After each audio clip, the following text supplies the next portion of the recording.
I, 34F, am a children's book illustrator based in New York.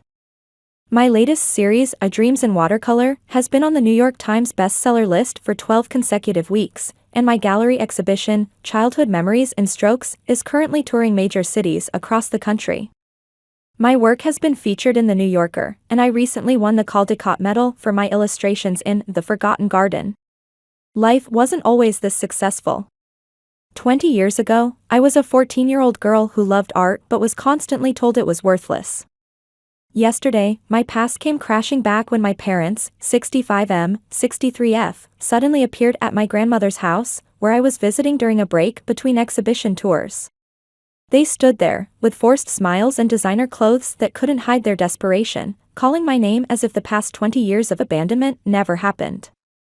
The same parents who left me behind when I was 14, taking my brother with them but leaving me alone in an empty house.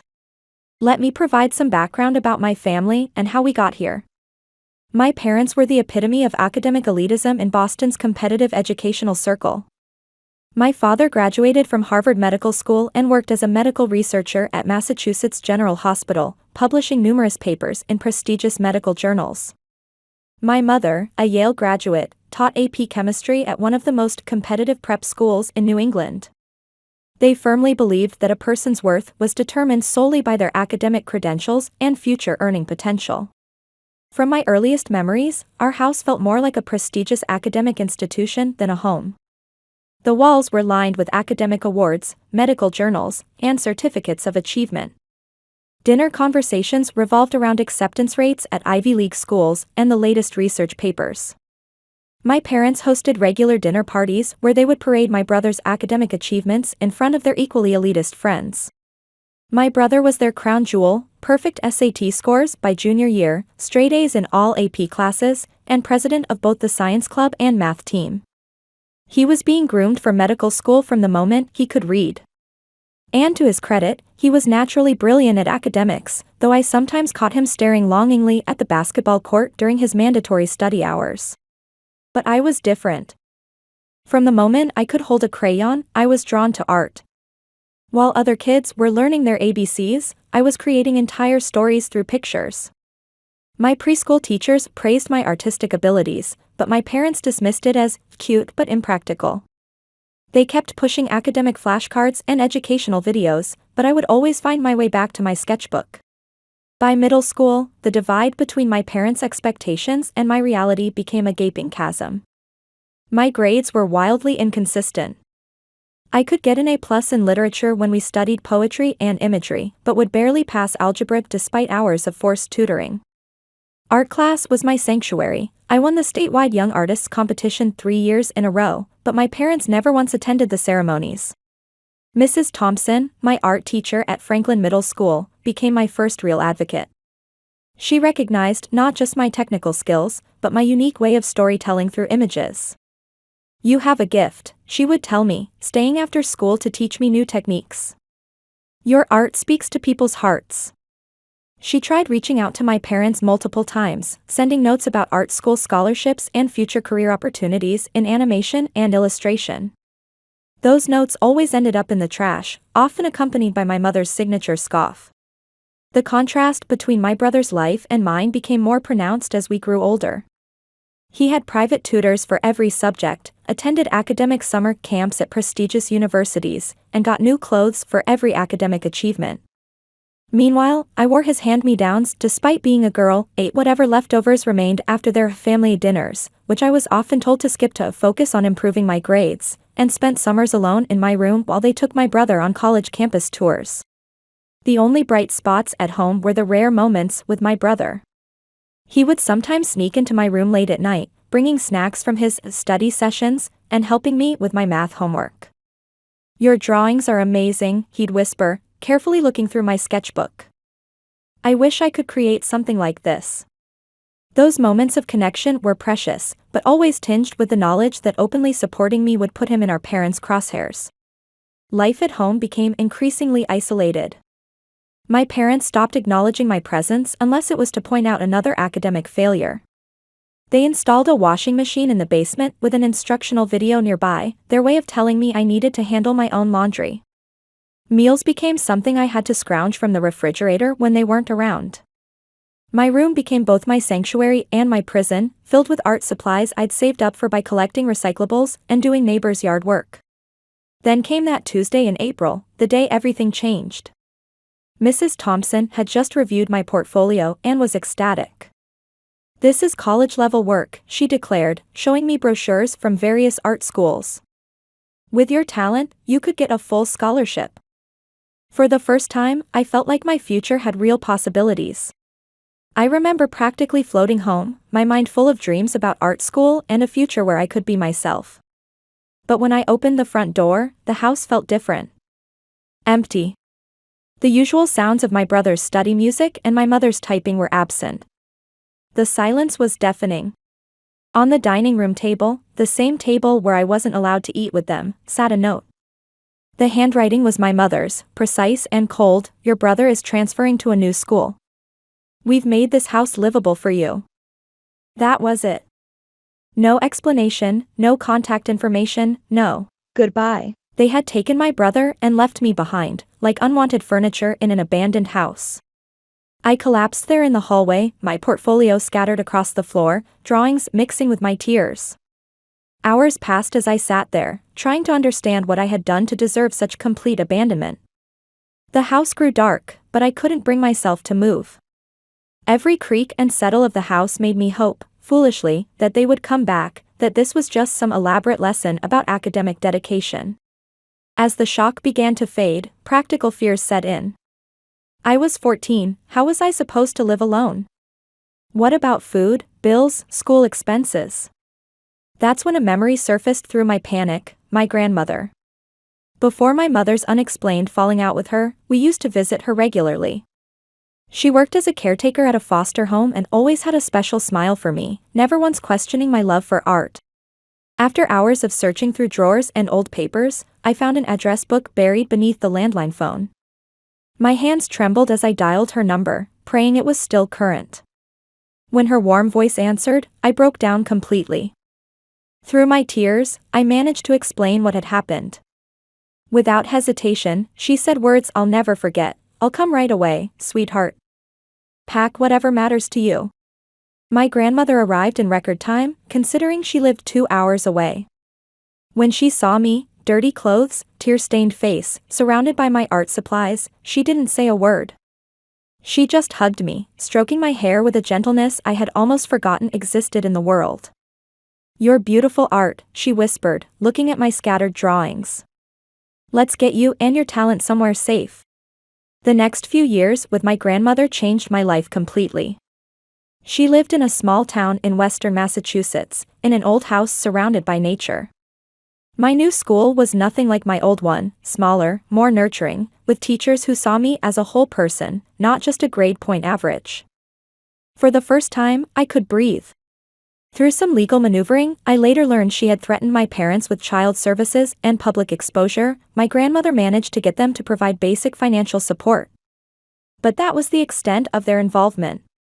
I never saw them, never heard from them, never received so much as a birthday card. My grandmother became my biggest supporter.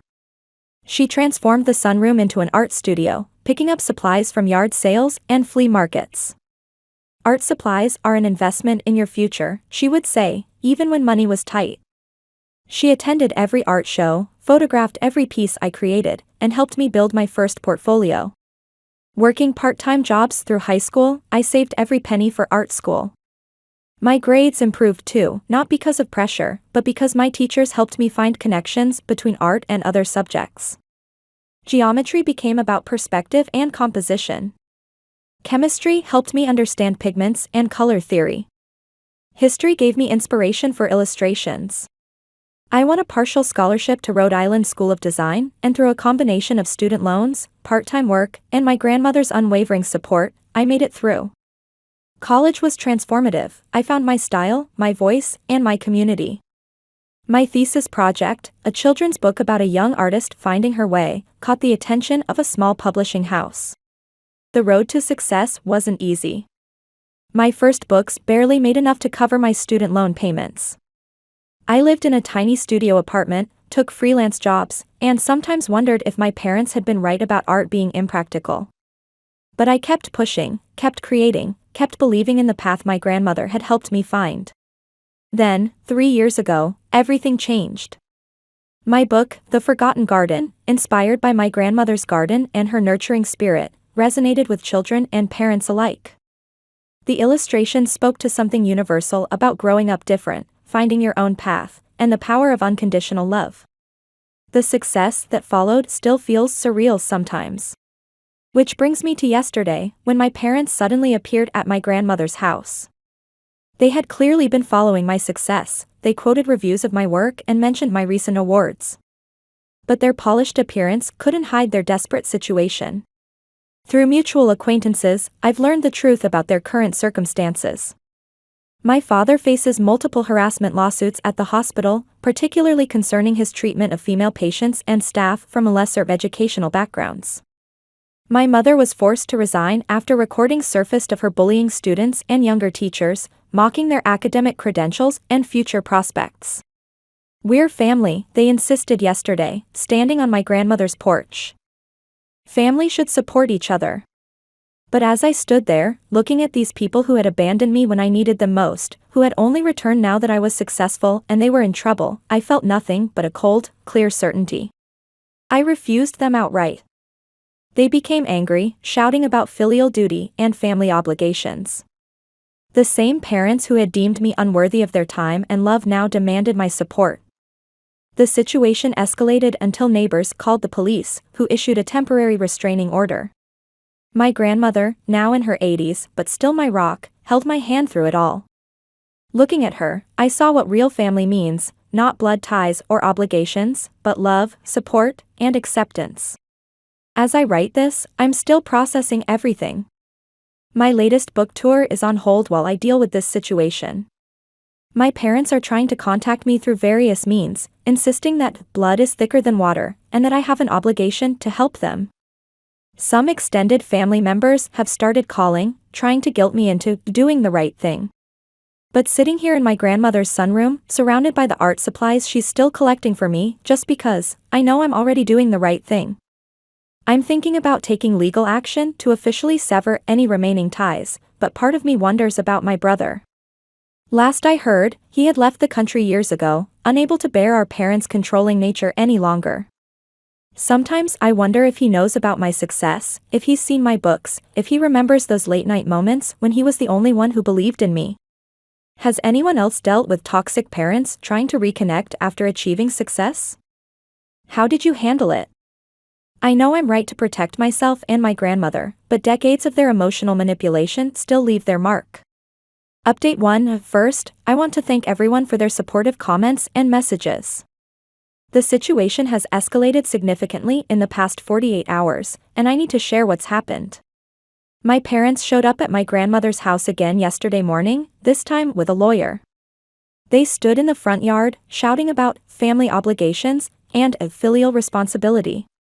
My father was waving legal documents, claiming they could force me to provide financial support under state law. The scene was surreal. My mother, who once refused to acknowledge my existence unless it was to criticize my waste of time artwork, was now crying about how proud she'd always been of my natural talent. My father, who used to mock my art teacher's career suggestions, suddenly claimed he'd always supported my creative pursuits. Our neighbors came out when they heard the commotion. Mrs. Sullivan, who's lived next door to my grandmother for 30 years, was shocked to learn these well-dressed people were the same parents who had abandoned their 14-year-old daughter. She immediately called the police while her husband started recording the incident. When the officers arrived, my parents tried to paint themselves as concerned parents attempting to reconnect with their successful daughter. However, several neighbors stepped forward with statements about my grandmother raising me alone since I was 14.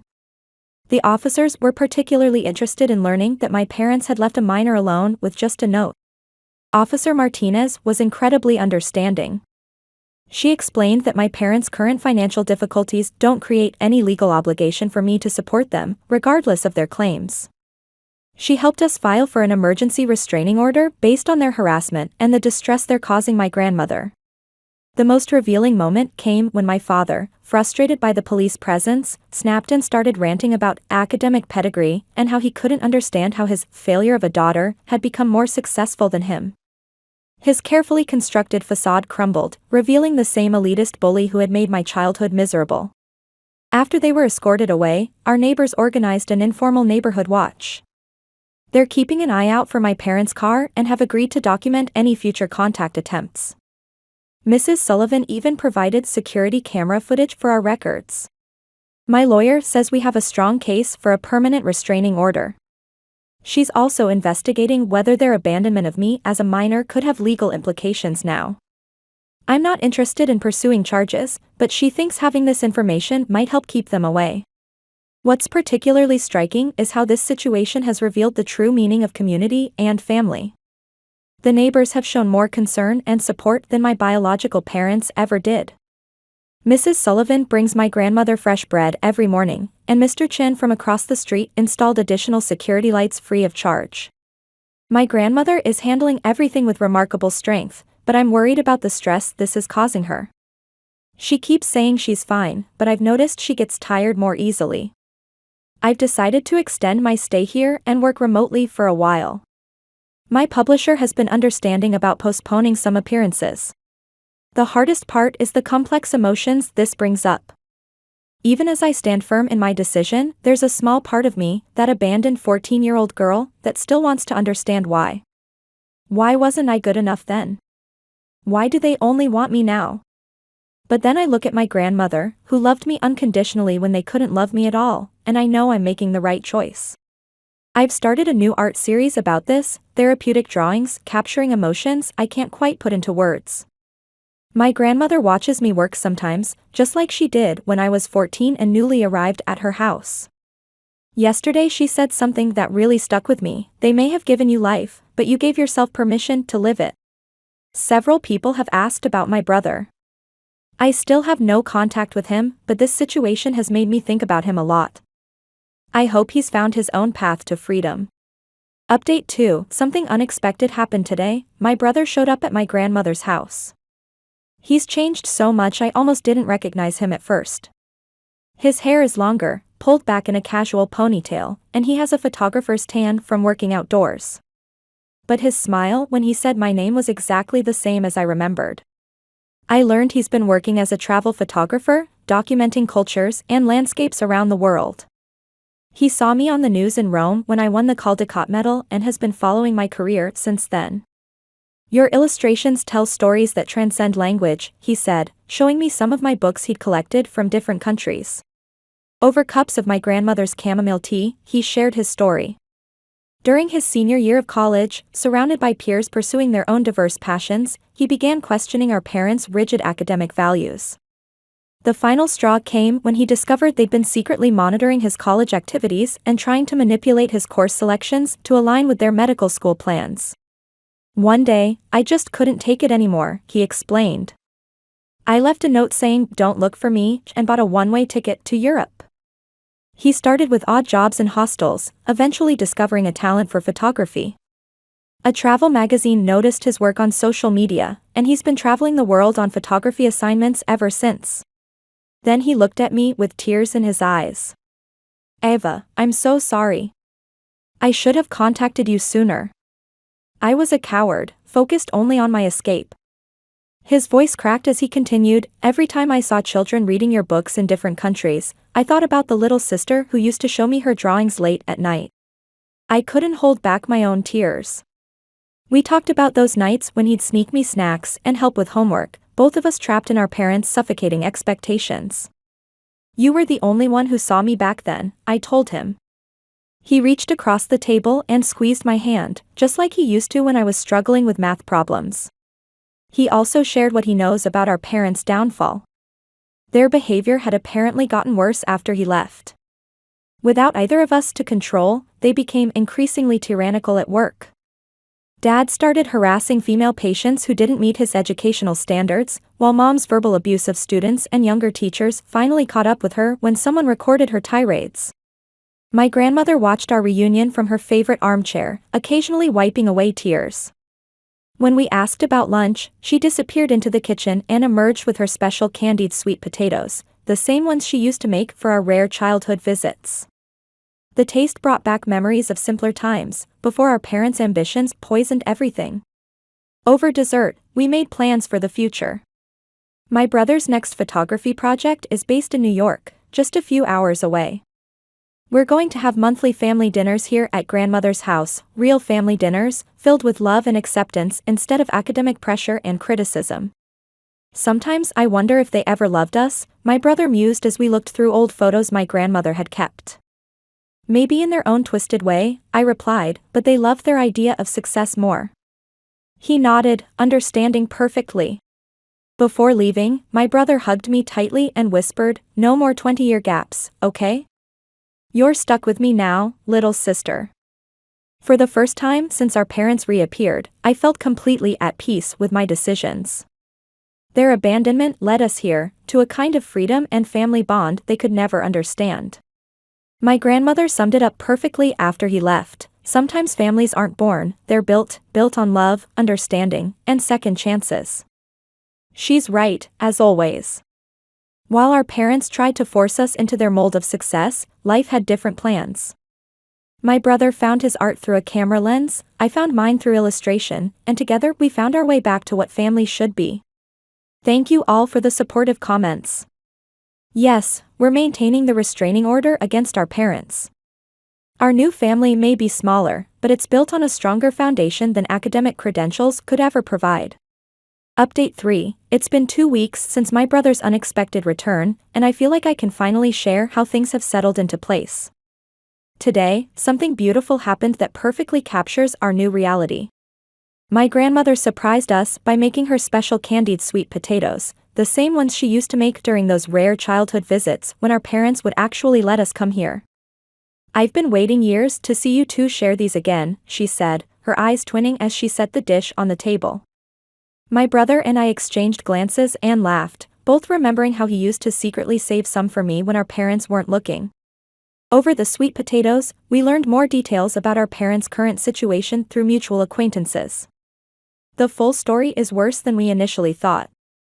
Dad's harassment at the hospital wasn't just about educational credentials, he'd been making inappropriate advances toward female patients from what he considered suitable academic backgrounds. Meanwhile, Mom's bullying at school had escalated to the point where several students developed anxiety disorders, leading to multiple lawsuits from parents. They've lost everything they once used to judge others by. The medical board revoked Dad's license after multiple complaints, and Mom was fired when recordings of her berating younger teachers about their inferior degrees went viral in educational circles. The lawsuits forced them to pay substantial settlements, draining their savings and retirement funds. Now they're working entry-level jobs under supervisors they once would have dismissed as academically inferior. Dad's stocking shelves at a pharmacy chain, and Mom's doing administrative work at a community college, both under managers who only have high school diplomas. It's a particularly ironic twist of fate, but as my brother said, maybe they'll finally learn that human value isn't measured by degrees. But honestly, their downfall is no longer our concern. We're focused on building something new and beautiful from the ashes of our past. My brother made an amazing suggestion today. We're going to have monthly family dinners at grandmother's house. Real family dinners, where no one gets excluded and there's no academic interrogation over the meatloaf. He's relocating his photography business based to New York, just a few hours away. His latest project involves documenting intergenerational family relationships across cultures, inspired, he says, by watching our grandmother with us. "I'm illustrating a new children's book about finding your true family, and yes, there's definitely a sweet grandmother character who bakes magical sweet potatoes." Speaking of our grandmother, she's absolutely blossoming with both of us around. Today she dug out a box of old artwork and photographs she'd saved over the years, drawings I thought were lost forever, secret photos she'd taken of my brother playing basketball when he was supposed to be studying. "I always knew you both had different dreams," she told us. "I just waited for the day you'd be free to follow them." We spent hours going through that box, sharing memories and healing old wounds. My brother found a sketch I'd made of him when we were kids, studying late at night in his room. I found a photo he'd secretly taken of me drawing in the backyard, covered in chalk dust and completely happy. Our grandmother had preserved these pieces of our true selves all these years. The contrast between our old family dinners and today's gathering couldn't be more stark. Instead of tense silence broken only by interrogations about grades and test scores, our conversation flowed freely between my brother's travel stories, my latest illustrations, and our grandmother's gentle wisdom. We laughed until we cried over the sweet potatoes, which somehow taste even better than we remembered. As the evening wrapped up, my brother and I helped clean the kitchen, something our parents never would have allowed us to do because it took time away from studying. Our grandmother watched us working together, tears in her eyes. "This," she said, "this is what family really means. We've decided to maintain the restraining order against our parents. Their repeated attempts to contact us through various means have only strengthened our resolve." As my brother said, they had their chance to be family. They chose academic prestige instead. Looking ahead, we're planning to renovate part of grandmother's house. My brother's converting the old study into a darkroom for his photography, and I'm setting up a proper art studio in the sunroom where I first started drawing after moving here. These spaces represent everything our parents tried to suppress: our true passions, our real talents, our authentic selves.